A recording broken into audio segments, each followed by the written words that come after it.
Hey, you guys, it's me, Kianna, coming at you today. And I'm coming at you to talk to you guys about something. It probably is reflected in the title, of course. And let's get right into it. So, as you guys know, I got my appetite back somewhat. And when I say I got my appetite back, I'm not talking about that like the average person.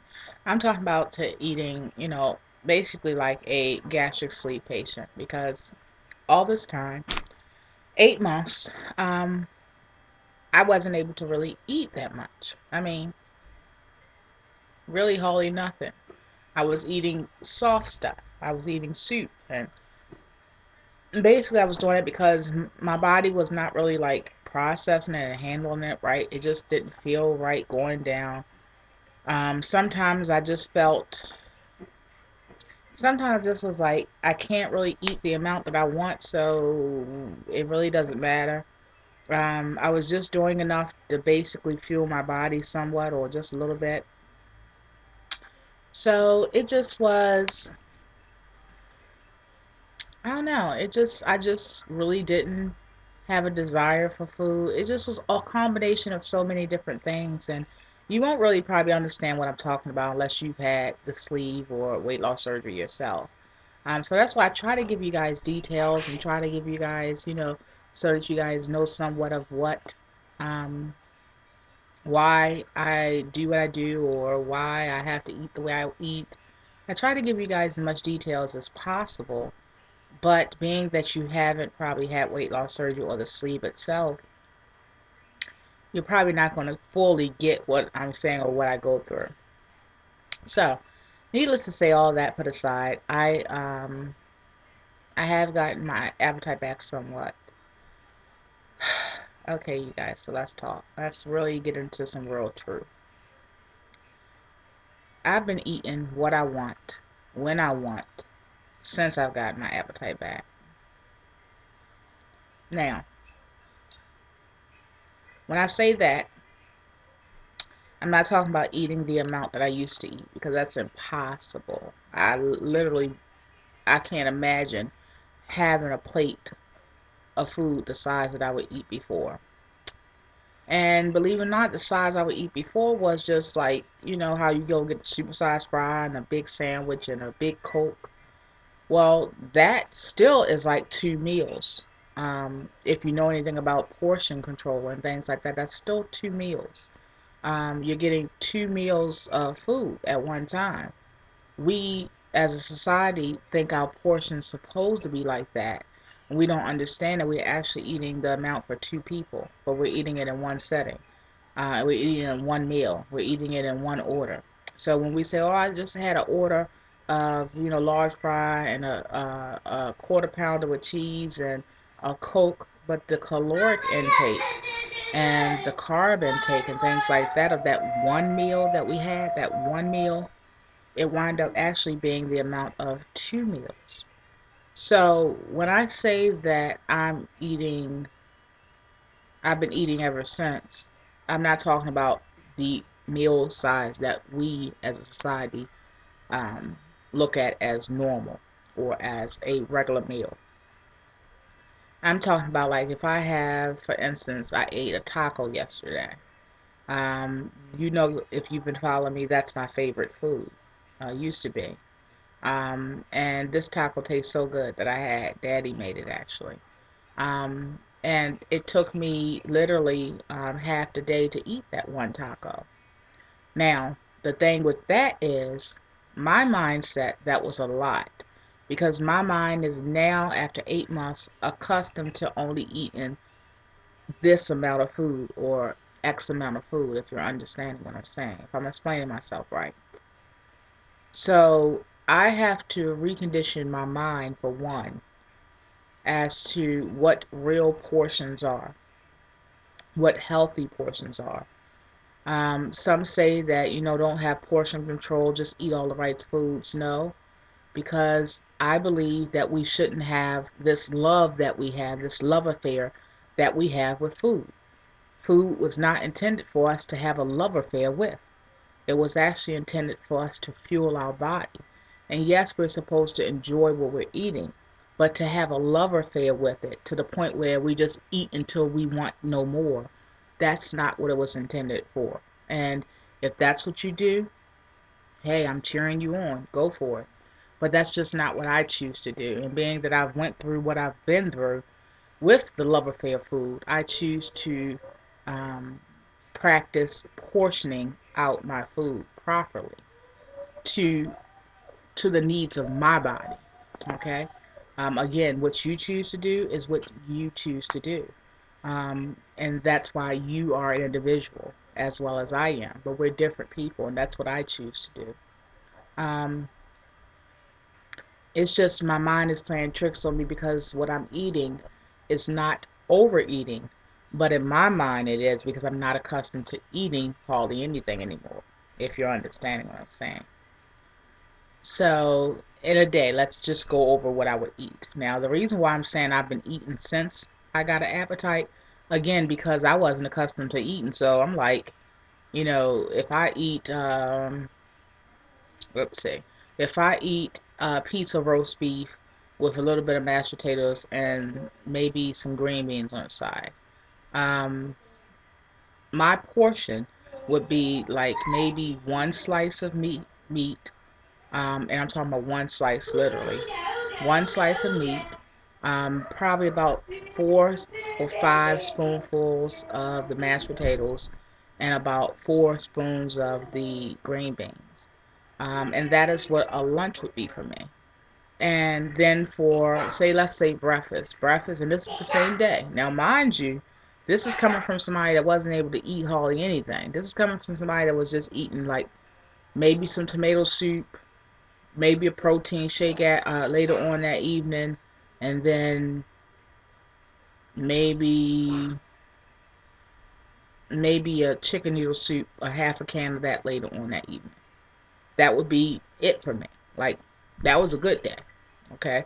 So when we're talking about real food, when we're talking about roast beef, when we're talking about whether it's a slice or not roast beef, and we're talking about some potatoes and some green beans with it, that's a lot for me. So I have to, like I said, go through the mental part. And that's why, like I say, this is a lot of mental things. You're going to go through this journey, and it's going to be a lot of mental things. That's why you definitely have to have counseling in place, because it's going to be a lot of things that come your way that is going to play with your mind as far as um, tricks. It's going to trick your mind. Your mindset is going to fluctuate. It's going to go up and down, and it's going to be a lot of hurdles at times that you're going to go through mentally. And that's just the mental aspect. Okay. So for breakfast, an example would be I would have maybe 2 silver dollar pancakes, and the silver dollar pancakes are about that big, so I would eat 2 of those like this. I used to buy those for Pootie all the time, so now I'm eating them too with him. So I'll have 2 pancakes or maybe a whole uh, waffle. And I noticed that I won't eat. I always leave about that much of the waffle. I don't know why. It's always the same amount every day before I get too full if I have something with it. So I'll eat like maybe almost a whole waffle. Um, Now I won't have the pancakes and the waffle. I'm talking about one or the other, you guys. Okay. So I'll have maybe 2 of the silver dollar pancakes or almost a whole waffle, and I'll have one sausage link. That would be my breakfast. And then the roast beef and the mashed potatoes, like I told you, one slice of roast beef, about 5 spoons of the mashed potatoes, and about 4 spoons of the green beans would be my lunch. And then for dinner, I would have, um, let's see, I would have maybe,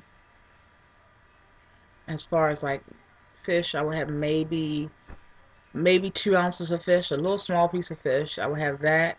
Maybe about 4 spoons of macaroni and cheese. Um, and I would say maybe about 3 spoons of greens, maybe 4 spoons of greens.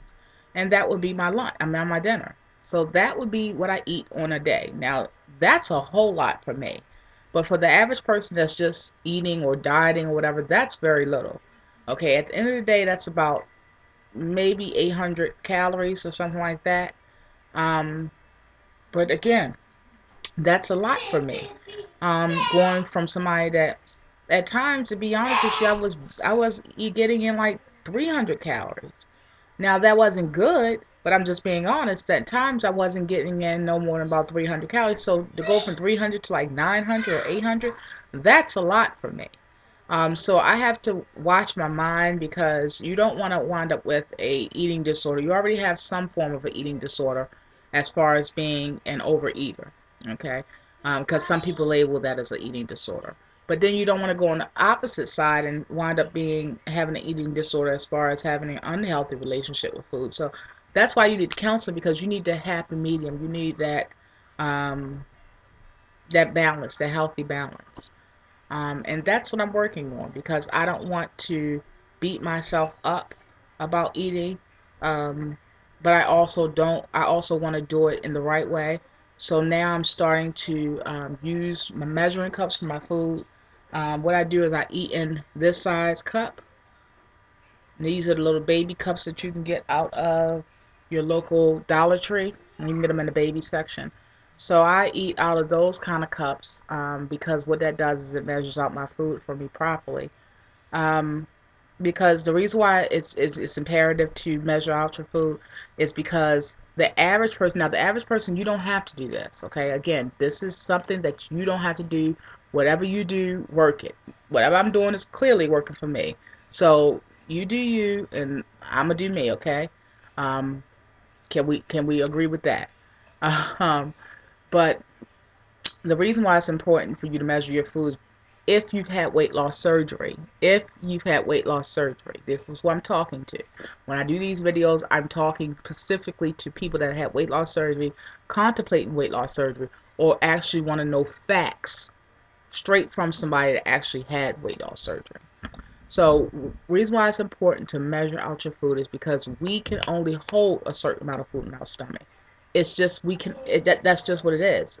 A regular person can hold their stomach can expand to enormous sizes when they're eating.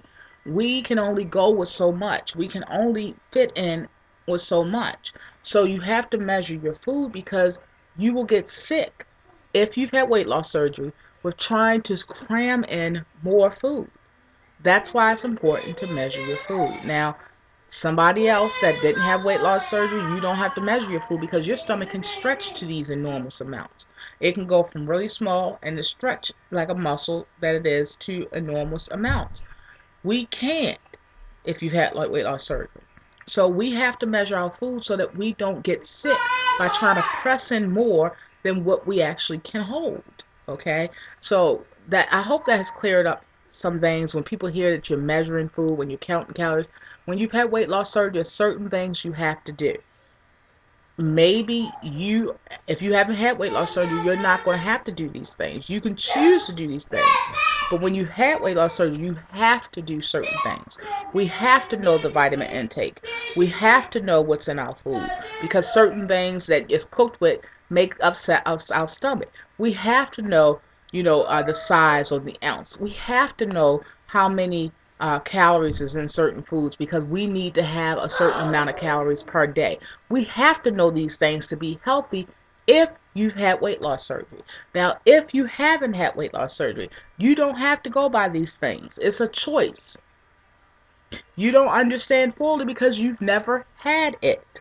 You can read all day long, but until you've had this surgery, and I've always stressed this from the beginning of the time I've had my surgery, until you have had this surgery, you will not really know what your body will handle or how your body will handle it. This is something that you don't know at all. You cannot predict. You can't read up on it. You can't research it.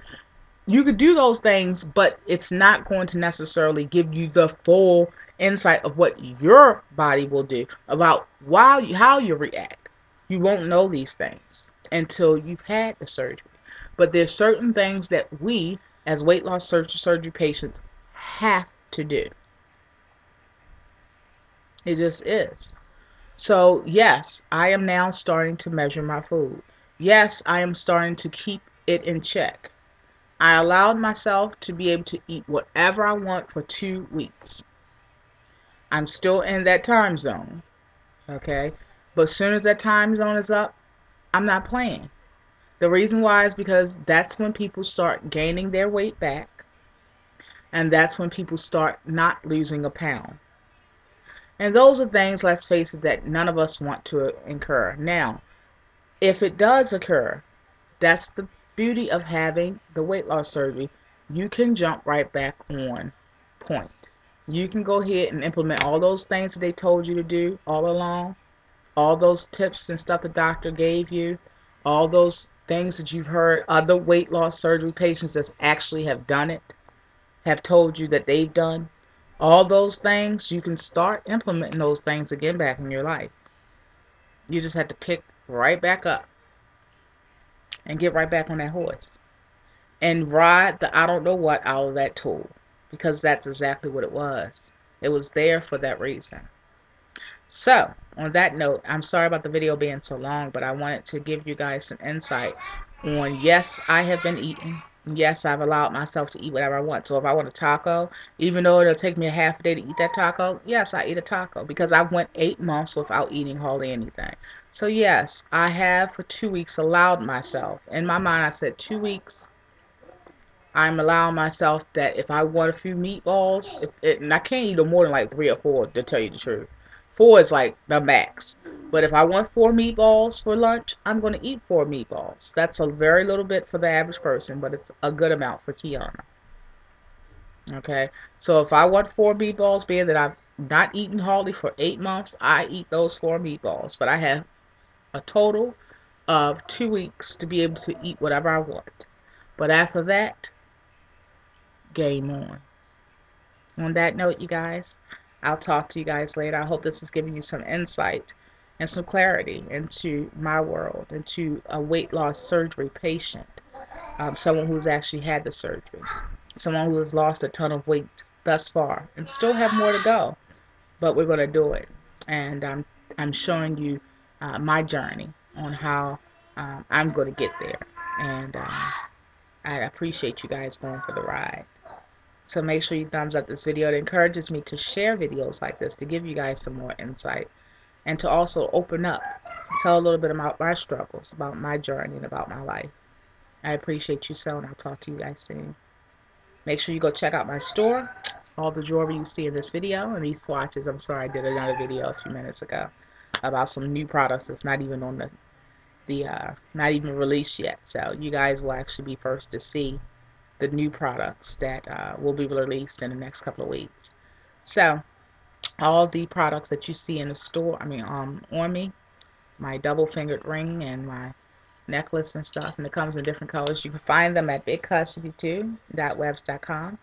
The link will be below underneath this video, and I hope to see you there. All major credit cards as well as PayPal accepted, and you're going to get awesome, heavy quality items, great service, and awesome prices.